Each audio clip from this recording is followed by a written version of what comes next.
करे भइलू तैयार हो। हाँ, काहे खातिर कैले रहू हमारा से प्यार हो, दोसरा से शादी करे भइलू तैयार हो।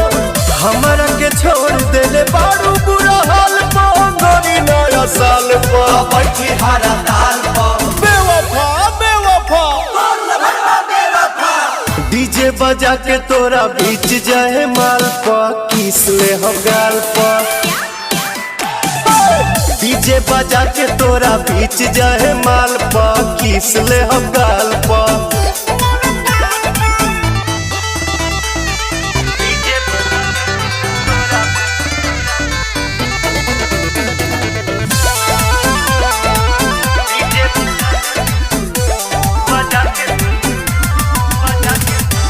जल्दी बरियारी दीवाना के जे रोकी, सिक्सर के 6 गोली छाती में ठोकी। छाती में ठोकी हो छाती में ठोकी।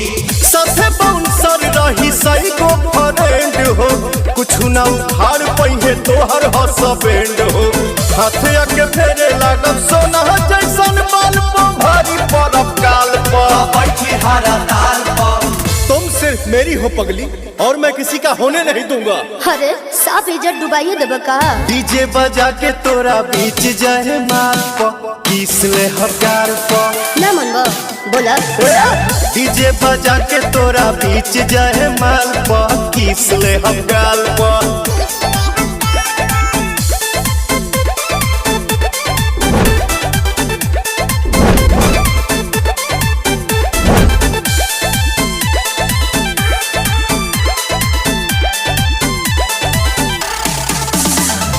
देखत रह जाइए तो हर सारा बिरादर, हाथ जोड़ के माफी हमसे मंगी है तो हर फादर। माफी मंगी है फादर तोहर माफी मंगी है फादर। सबसे सोझा तोहरा के गले से लगाई, मांग में से नूर भर के मेहरी बनाई।